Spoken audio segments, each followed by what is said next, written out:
Well, don't know how to start. Actually, you just have to start eh. Diba? Diba? Yun yung lagi ko din sinasabi. Because you wouldn't know if it's good or bad.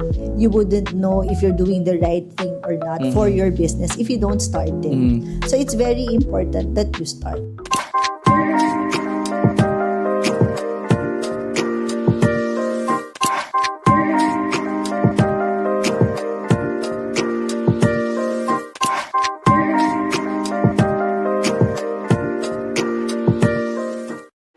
Hi everyone! Welcome back to our Kapihan with Sir Lex podcast. And in this episode, we're now at Season 5, Episode 8. And we're still interviewing and taking these conversations with, of course, impact leaders in the space. But before we introduce our special guest for this episode, we would like to thank, of course, 010 Park, wherein we are recording this particular episode. So, it's a community built for founders, startups, entrepreneurs, remote professionals, and growing teams looking for the right environment to connect, collaborate, and scale. So we are here at the Makati Hub, but they also have hubs in Cebu IT Park and Cebu Mandaue. So they also offer not only spaces but employer of records services. So as a valued member of the community, you'll enjoy exclusive discounts on co-working memberships, special rates on virtual offices and private office spaces, complimentary 4-hour trial passes to experience the community firsthand, and opportunities to connect with founders, innovators, creatives, and industry leaders. So to learn more about them, you can visit them at 010 Park Philippines on the 11th floor of Frabel Business Center, Rada Street, Makati City, or head over to their website, thecompany.ph. So again, we are here at Season 5, Episode 8 with none other than a friend, an alumna of Aslex Page Academy, and of course, the Executive Director of Idea Space and Kubo Innovation Hub, none other than Miss Alwin Joy Rosel. Miss Alwin, hello po. Hi, Felix. It's nice to see you again. It's always a delight to see you. Thank you Yes, po. yes. So, just for context, Aslex Page Academy has been part of 2 accelerator programs under Kubo. They do have Yes. that program. We're gonna talk more about that. One is the GAP or Global Acceleration Program. And then, the other one was the Arise cohort. I think cohort 2 kami. Ayan. Miss Haba Alwin. yung title nun, Arise Plus. Oo, di ba? Nag-host din ako Accelerator nung Program. next na batch na parang hirap na hirap ako magitin kasi ang haba-haba. But Yes. the programs are actually very nice and there's a lot of other programs that they offer, no? Especially for startups. Yan. So, Miss Alwin, can you give us some sort of contextualization? Sino nga ba si Miss Alwin? Okay, so I'm Alwin Rosel. As Felix has mentioned, I'm currently the Executive Director of Idea Space and Kubo. So it's an organization supporting the startup industry. And maybe yun nga, later we can talk more. But Alwin Rosel really is a mother, a wife, a friend, right? I do several things. Na more than Idea Space and Kubo, I work very closely with government agencies. Again, always supporting the startup industry. I think, siguro if I would describe myself, if sa startups, founders, there's the hustler, hacker, and all. Ako, I would just say that I'm an enabler. Enabler. Very strong word to describe yung ginagawa niya. And I've seen a lot of engagements, travel here and there of yung mga projects and programs of the government. Yes. Where you're very visible, no? And talagang nakikita ko na either nagja-judge, nag-speak, talagang you're all over everywhere here in the Philippines. Yes. Ayan. So, I'm just curious, no? I haven't asked you even offline. Parang what's the journey, why or how you were able to be here in this particular space? Kasi dati naman, wala naman masyado yung startup. Yes. I mean, it's the typical, the industry. So, paano yung naging journey niyo? Paano kayo napunta dito sa startup space? Actually, it's parang siguro by fate. Wow. Leap of faith na it's gonna be, medyo baka matawa ka why I'm in the startup space, no? When I started working, I was really in the BPO industry. So I was 10 years in the BPO industry. And as you know, the call centers, meron kang nasa Makati, meron sa Ortigas, and all of that. Tapos iba-iba yung shift, di ba? So nasubukan ko lahat yon. After 10 years in the BPO industry, sabi ko, it's tiring. Or parang feeling ko na maximize ko na yung stay ko in the BPO industry, no? Sabi ko, I'll try to shift careers. Tapos, I used to live in Navotas. Layo, di ba? Tapos yung offices ko, Makati, Ortigas. Parang tapos, dulo-dulo halos. di ba? So, pagod. Tapos, when I got married, my husband stays in Quezon City. That's where we stay now. Sabi ko, nung nasa Quezon City na ako, sabi ko, ayoko na nung work na ang layo ng biyahe. Gusto ko lang yung work na hindi ako mahirapang mag-commute. So I went, medyo I'll date myself. Dati kasi lumalabas pa yung mga job opening sa Diaryo, right? So may nakita kong opening. Sorry. Diba? Nakalagay, Program Coordinator. Tapos yung address, UP Diliman. Okay. I live in UP Village. Okay. So sabi ko, yes, ang lapit. Tapos when I went there, start up pala because UP Diliman through upscale. Okay, yeah, now, yes. It used to be a UP Enterprise. It's a business incubator funded by DOST. So when I went there, I have no idea what DOST, TBI is. Ang akin, malapit sa bahay. Proximity to your So nung in-interview ako, residence. I'm just eager to work. That's Doc Louie, right? Doc Louie season of Enterprise and now upscale, he's still there. So nung in-interview niya ako, sabi ko, okay, kahit di ko masyado kabisado yung work, I'm willing to learn. Kasi nga, ang lapit. So, yun lang yung naging simula ng startup journey ko na gusto ko lang ng opisinang malapit sa bahay. But I guess, things happen not for, for a reason, not by accident. So parang yung pagkakakita mo sa Diaryo, let's highlight Diaryo talaga, no? Parang tabloid. Di nga, sabi ko sa hindi man, the big newspaper naman. Broadsheet. Yes. Broadsheet. Alright, so yun pala yung story. And then after that, nagsalin-salin ka na. Yes. What year did you join Kubo or Idea Space? I joined Idea Space Kubo during the pandemic. Pandemic That's 2020 or 2021, if I'm not mistaken. So when I'm on my 5th year now. So 2021. So when you run the gap, kakapasok mo lang halos? Yes. I think that was my first year. Yung okay. gap na nakasali kayo. Yes. Thank you for sharing that. So yan, sa mga nanonood, lalo na yung mga young people out there. So you see that, shifting careers also, hindi naman masama yun. It's a way for you to explore. And of course, if it aligns to your objective, not only professional, but personal as well. But personal, yes. more than, of course, the personal one. Okay. And you already gave context to what Kubo does, and we've talked about some accelerator programs. Meron bang active pala ngayon na program? I mean, incubator, accelerator. Well, for Idea Space Accelerator program, it's an annual program that we do. In the coming weeks, we'll be announcing the Idea Space Accelerator program call for applications. We're just finalizing things, right? We just recently closed out a program with the University of Makati. Wow. Wherein we want the college students to have that entrepreneurial mindset, mag-start ng sarili nilang ventures. Correct. And then we're gonna be launching 2 or more programs in the coming weeks. Hindi ko pa lang masabi kasi it's hindi not pa yet announced. So abangan niyo na lang sa mga socials ng Kubo or tsaka ng Idea Space. Yes. So thank you for sharing that. And I want to bank on to what you shared, that this partnership with this university aims to equip students with that entrepreneurial mindset. So talking about that, let's discuss ano ba yung mga qualities that you often see to, especially for young people, na parang when you see that, you can say with your experience in the space na ito parang magta-thrive yung idea nito or kaya niyang mapangyari or something like just by seeing or speaking with that particular founder. Meron bang ganon? Actually, minsan may gut feel ka, minsan wala. But having worked with a lot of founders, parang ang pinaka-common talaga is they really like what they're doing. They're really Parang very passionate. Yes.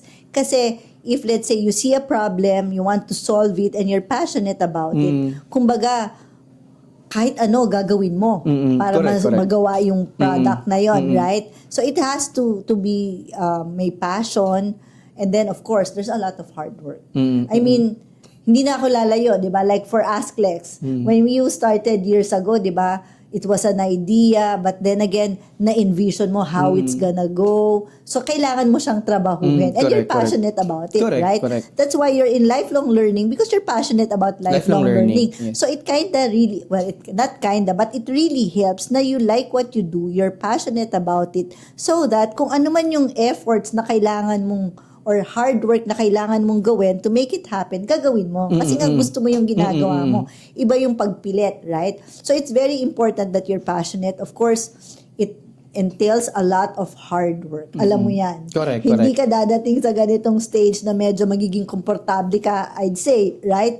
If hindi ka dadaan dun sa hirap. So it takes a lot of hard work, sleepless nights. Alam mo yun, Correct, na mapapaisip ka na, gusto ko pa ba ito ituloy or Yes, something true. because it's hard, di ba? But at the end of the day, if you really want it and you believe in the project and you're very open to what it will bring or what it will take, then you can make it happen. The right? impact Yes, probably yes. of what you're doing, and that's true, no. Coming from the lens of a founder, no, there are nights, no, and there are days that we are asking ourselves whether tutuloy pa ba namin Yes, to or yes. tama na, tapusin na natin tong ginagawa natin. Correct, But yes. there's always these people who would remind us na we've been True. benefiting from the programs and Yes. whatnot. So yun, thank you for sharing that particular insight, no, Miss Alwin. And I think the role of Kubo in Idea Space is if you have or if you are like finding difficulty to access resources, these are like organizations that you could actually go to, no? Walang masamang mag-inquire. And I mean, Yes. even for us, no, na tapos na kami sa program, there's a lot of like parang monthly check-ins with mentors that you provide also. yes. So yun, I mean, if you're looking for, the space to build your idea from that idea to your MVP or your MVP to scaling, so there's I think the programs, no, from that. And I just want to, you mentioned that you've seen a lot of founders already, and we've seen siguro from the time that I've been part of the community, we've Yes. seen ideas na nag-flourish, meron din na nawala, Meron di ba? nawala, So, yes. why do you think for founders like me or the rest that you've seen by far, bakit mahalaga yung lifelong learning for them? Because it doesn't end. Meaning, when you want something, you have to work hard for it. And part of working hard is you want to understand how it works. If you're opening up a business, it doesn't have to be naman na, dahil graduate ako ng business course, okay na, kaya ko nang mag-start ng business. No? There are things that you have to learn because not everything is taught in books. Not everything is through experience. So it should be a balance of, that kumbaga yung merong academic, merong experience yung magtuturo sa'yo, right? And then, ang daming trainings and yun nga, lifelong learning institutions that would help you upskill. Because for us as individuals, whether you're a founder or not, I believe that, for us to grow as an individual, you should always have that yearning to learn more, 'di ba? Hindi lang yung tipong for the career, hindi lang naman for business, right? You want to learn more also as an individual on how you upskill, how you make yourself better. So very important yung lifelong learning because again, hindi ibig sabihin na you finished college, you had an MBA degree, right? Pero merong mga skill sets na kailangan for a certain role, for a certain responsibility that you have, then you would have to learn, especially now, right? Nobody's teaching AI. Is there a course? Is there a college degree that's about AI? Wala. So, yung iba, magre-resort to lifelong learning now. How do you understand AI? How do you So, there are... Hanap sila ng resources. Yes, there are trends also, 'di ba? Na hindi naman tinuturo sa school. And sometimes, sabihin mo nang may books, importante pa rin na it's facilitated. 'Di ba? Parang if you do a worksheet na nakita mo sa isang libro or online, minsan iba yung understanding mo. Yes. 'Di ba? So minsan isipin Yung perception mo, yung 'di ba? pag-process. Exactly. So isipin mo, ay wait, meron bang short course about this? Because that parang mas nakakatulong yon na hindi lang understanding ko but there's an expert. You can validate with someone. Ayan. Correct. Ayan.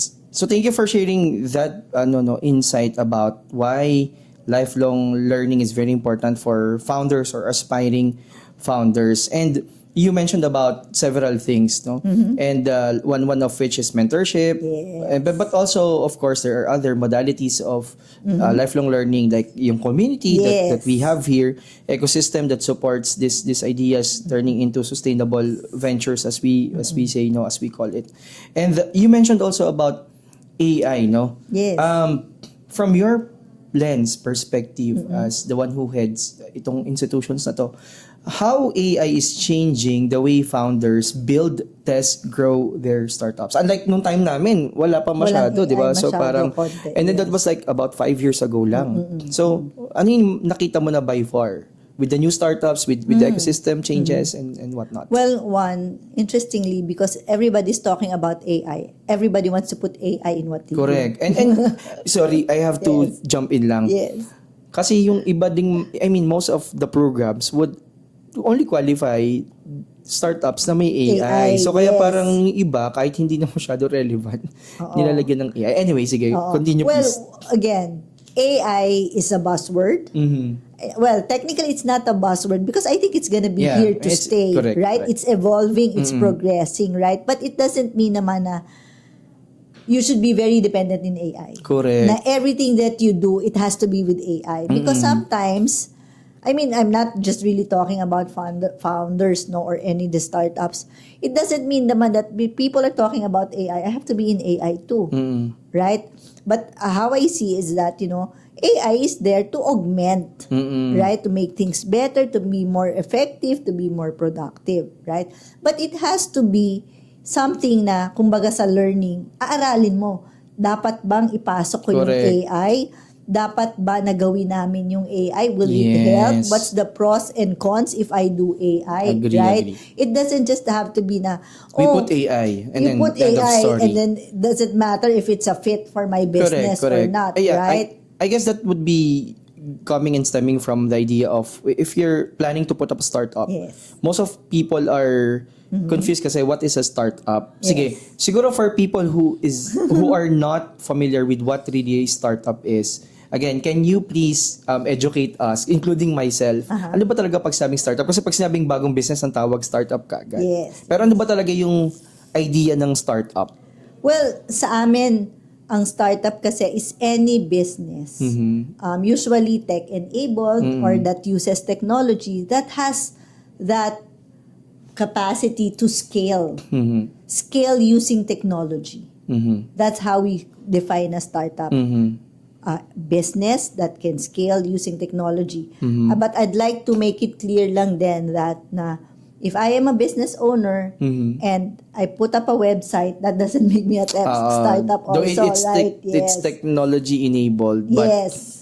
hindi siya considered to be a Yes, startup. yes. Yan. Siguro ang ano doon, ang natatandaan ko from the learnings and all of the programs from Kubo, Kubo, not to be specific, is Yes. it has to answer a very specific problem. Yes. Baka sabihin nila naman ng iba, specific problem yung wala ang website eh. But it is Yes. also something that should be scalable. Yes, scalable, using You have a unique value technology. proposition, Correct, yes. etc., etc. So, yun po yung startup. Para po at least malinaw lang doon sa mga... Hindi po siya yung parang Hindi basta- brick and mortar Correct. na or yung traditional businesses like yung food businesses and all, but this is really more of the tech side. Yun yung kumbaga sa operational definition ng mga startups. Ayan po. Yes. So going back lang dun sa idea ng AI, meron ka sa business. So it's not as just like, correct me if I'm wrong, no? The way how I understood it, hindi naman kailangan na meron ka dun sa business. So it's not for you just to put it there and to attract, I don't know, probably investors or people who would buy it. But it's really, is that particular AI, kailangan ba talaga yon para dun Yes, sa context yes, ng yes. problem na sinosolve mo? Yes. And you have, parang design yan, di ba? If you're designing a house, di ba? Parang, sige, kailangan natin ng kitchen. Right? Pero yung sinabi ba na kailangan biglang may foyer? Hindi naman, di ba? So, depende kung babagay yung foyer dun sa setup mo. Parang, I think that's how me personally, that's how I see AI. Na if this is the business and AI, you put in AI help the business, to help you scale and all of that. That's good. Yes. Pero if you put in AI just because Just to put AI. yung term na MEMA, Yes, o yes. diba, parang ang hirap din i-explain if you're a business owner. O para saan yung AI mo? Wala lang. Diba? Hindi naman Parang pwedeng AI lang, ganon, di ba? right? Yeah. Yes. And when you, for example, when you go through this journey, you're gonna be pitching a lot of Yes. time. So parang, I don't know if it's gonna be helpful for you if you just say, we have AI and all that. Yes. Tapos hindi mo naman kayang Oo. i-contextualize and Correct. whatnot. Yes. So let's talk about pivoting. Kasi, for example, for our case, Aslex we were never designed to be a startup. I mean, up to now, we're not identifying ourselves as startup. It's more from a typical MSME, training consulting. Yes. We pivoted because of the pandemic, so we had our own learning management Yes. system. So we called ourselves during the time EdTech. Yes. But then again, when we evaluate, when we reassess, we're really more of a social enterprise that is technology enabled. Parang ganon kami. Now, that is for our story of pivot. Yes. Now, for what you've seen by far, may mga nakita ka na ba, Miss Alwin, na startups na nag-pivot? Na parang ganito sila nagsimula, nag-pivot sila either the product or the target segment or something like that. Meron naman. I think there's a lot of startups because as you build your business, as you operate, mas nakikita mo yung needs ng specific customer segment mo, mas nakikita mo yung needs ng industry mo. Yung iba, what they do is, kung ano yung core service nila, they stick to it. But nagdadagdag lang sila. Nag-a-add. Kumbaga, it's either they add a feature or nagdadagdag sila ng line of business na tingin nila mas makakaserve ng ibang, kumbaga, segment, customer segment, no? So, pivoting is definitely, I'd say it's a proof na yung startup nagtatry, Nag-grow din. nag-grow. Din. Kasi nakikita nila yung industry itself, nakikita nila kung Mas ano yung nakikilala customer nila yung... nila. I think Yes. that is something that happened also during the mas program. nakikilala mo yung identity mo. Kasi during the diba, one of the sa during the startup. gap, parang Yes. it was like, so kilala mo ba, Felix, the mentors would ask me, Yes, yes. it's anyone who wants to learn something. Yes, yes. Sabi ng mentors, hindi ganun yun. Hindi Yes, ganun nag-work. So, yes, okay. So ano dapat? So yung mga programs na yun Yes. help us naman din to navigate through the learning process. Yes. Ayan. So well, pivoting, I would say, is as you mentioned, the way how I understood it is something that's essential also for startups, especially for those who are actually growing in the space. Now, with all the startup founders that you've talked with, mentored, kasi nagme-mentor ka din, di ba? And naka-receive din kami ng mentorship, of course, from Miss Alwin. Ano yung mga advice or yung mga top advice that you can share to students, professionals, or aspiring founders who have an idea but don't know how to start? Well, don't know how to start. Actually, you just have to start eh. Diba? Diba? Yun yung lagi ko din sinasabi. Because you wouldn't know if it's good or bad. You wouldn't know if you're doing the right thing or not for your business if you don't start it. So it's very important that you start. Hindi naman kailangan when you start, kailangan perfect or na plano mo ng sakto to Correct. the T, right? So you just have to start. You learn as you go along. Yun nga parang lifelong learning, di ba? Matututunan mo yan eventually. Tapos kung wala namang hindi mo alam, di mag-aral ka.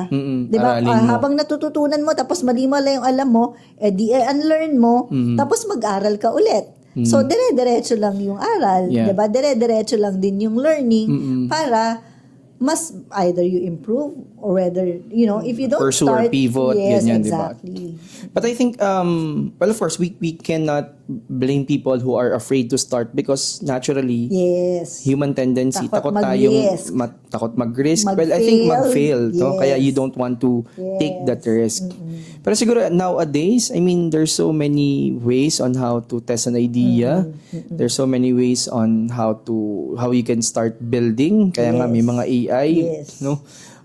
Na mga platforms that they could actually use. So I guess the thing is that the resources are actually all available. Yes. It's just a matter of saying yes to that idea. Sobrang swerte nga lahat ngayon. Kasi, before pag mag-search ka, di ba, Yes. Google. Ngayon, That simple magtanong ka task. na lang, bibigay na yung sagot, Lahat. di ba? O, di ba yung kwento ko nga kayo kanina, naghanap ako ng trabaho sa Jari. Ngayon, di Wala ba? wala- Ini-email na sila sa'yo yung job openings if you have Correct. Ikaw na lang yung a tatanggi or LinkedIn mamimili or or whatever ano. Correct. account, di ba? Unlike before, ayan. So thank you, Miss Alwin. No? Before we go to the second to the last segment, right now, as Miss Alwin, no, as the Executive Director of Idea Space in Kubo, bukod sa you sharing yourself, extending yourself to the community in the startup space, ano pa yung mga pinagkakaablan? I mean, how do you practice lifelong learning as of now? Of course, I still read. Minsan, you Books. know, books online. Minsan, pag pagod, long day, articles na lang, kung ano yung lumalabas sa Facebook feed, right? I still read books. I prefer the books itself, not e-books. Kasi mas gusto ko yung nagpi-flip ng pages, no? I still do trainings. As you've mentioned, alumna ako ng Ask Less. Because again, I think I'm already with Kubo nung nagkakilala kami ni Felix handling Yes. programs. But when I took yung program, mga 2 years after. 2 years after. Nung wala ng pandemic. Kasi nag-hotel na tayo na venue. Diba? Parang, I don't know if I am Yellow Belt Project deputy Management director or something, right? So meaning, I have to handle more projects. I have to work with clients, how to manage a program, how to manage That's why you projects. took the project management, That's why I took tsaka the Lean Six management Sigma. project, diba?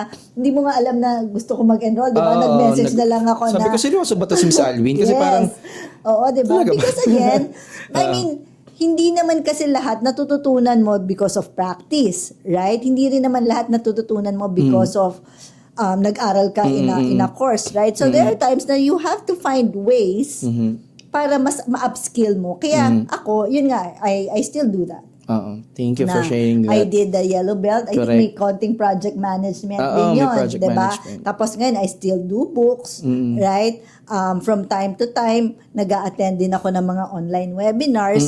So talagang dapat continuous learning because sabi mo nga, nagbe-mentor tayo, di ba? So kailangan To update din, yourself kasi na-update you're rin transferring tayo. knowledge. Like, I'm in the startup space, tas hindi ko alam yung nangyayari and all of that. So I also have to continuously learn. Ayan. That's why Thank it's you, Miss very Alwin, for important. highlighting the importance of, even Yes. at your, sabi natin, at your stature, leading these organizations, no, that's responsible on helping, no, aspiring founders and current founders, no, in the startup space here in the Philippines. So we're now moving to the second to the last segment, and this is called Fast Brew. So it's like Okay. fast talk ni. Oh my goodness. Yes. Sige. So please answer this 10 Napausod questions. ako ng upuan, ha? O, 10 sige. questions. Ayan. So, merong option at Hindi mo meron to ding pinadala fill in sa the akin, blank. ha? Oo. Kasi kailangan parang Sige, sige, game. Sige po. So this is Fast Brew Lifelong Learning Edition with none other than Miss Alwin Joy game. Rosel.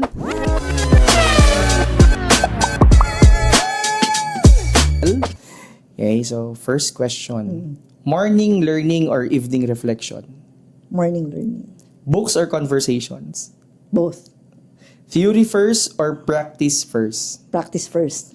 Best teacher, please choose failure, mentor, experience, success. Experience. One habit that keeps a leader learning. Reading. One discipline outside business that shaped how you think. Discipline, be on time. Okay. One skill every future leader should develop. Being very open. One thing successful leaders must unlearn. Be selfish. Good one. One question every leader should ask more often. How can I help? Wow. And last, complete the sentence. Lifelong learning is blank. Lifelong learning is a must. Wow. Thank you so much, Miss Alvin. So that is Miss Alvin Joy Rosel for Fast Brew Lifelong Learning Edition. Pinawisan ako. May tissue ba tayo dyan? Joke. Ayan. So, nandun na tayo sa last portion wherein we Yes. ask our guests to share yung top 3 lessons learned by far. It could be personal, it could be professional. So I'm gonna ask you also the same question. But before you answer that, again, we are here at 010 Park at Makati. So you can visit their website at Yes. company. Kubo is here at Yes, yun 010 pala. Kubo Park. is actually here. So Yes. their website is thecompany.ph. PH. Miss Alvin, ano yung top 3 na gusto mong i-share sa ating audience? Okay, top 3. First that I can think of is that you have to be very authentic. Be authentic. Meaning, no inhibitions. What you see is what you get, right? Because people can feel if you're sincere or not. Right? So it's better that you always be authentic. Ay, nasira ko. Sure lang. But yes, so authenticity is very, very important. Another thing that for the these past years, being in the startup space, I really learned that it's really nice to belong to a community.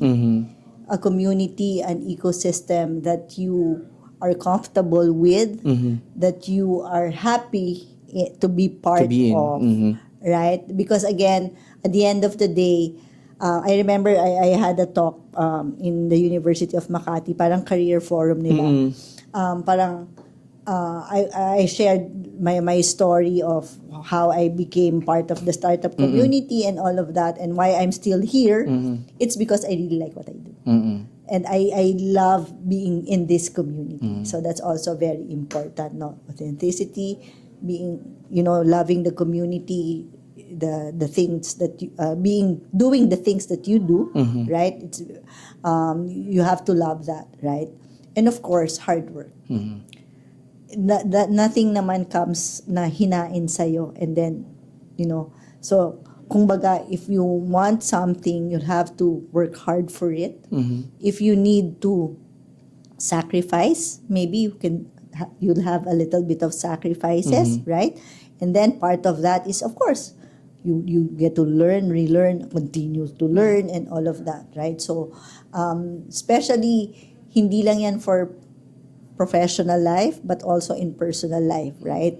And in all of that, I feel that ang bottom line nun is having good relationships. Having good relationships. Yes. Correct. Yan. And I think that would go a long way. Yes. Very, very long way. Yan. Sabi nga, di ba, kahit hindi kayo okay, don't burn bridges. Kasi hindi mo alam, di ba? Yan. Yes. Yan. So thank you, Miss Alvin, for sharing that top 3 lessons are be authentic, be part of the community, and the last one was Hard work. Hard work. Ayan. Yes. Yung pa yung nakalimutan ko. So before we close the session, we have a surprise. Wow! Actually, hindi to surprise. Baka nakalimutan mo na to. So you were one of the Alpha Excellence awardees last 4th Philippine Lifelong Learning Conference. We were not able to attend because you're in another trip, right? So this is awarded to Miss Alvin Joy Rosel as one of the Innovation Practitioner of the Year because of your efforts in helping aspiring founders and innovators in the startup space here in the Philippines. So ito po yung kanyang trophy. Wow, thank you so much. Pag nag-a-ask si Felix, ang hirap mag-no. Kasi I believe in what he wants to do for the community, yung pushing for lifelong learning. Makita mo kung sino-sino, or not kung sino-sino, kung saan-saan siya nakakarating just to push for lifelong learning ng project management. Lahat ng innovation, sustainability, correct. So thank you for this award. Congratulations po. You really deserve that. So late na namin nabigay, but yan. Thank you so much. So thank you po again, Miss Alvin. So again, everyone, so please subscribe to our YouTube channel and Spotify. So this has been Kapihan with Sir Lex, Season 5, Episode 8 with none other than Miss Alvin Joy Rosel of Kubo and Idea Space. Thank you and see you in our next episode. Bye!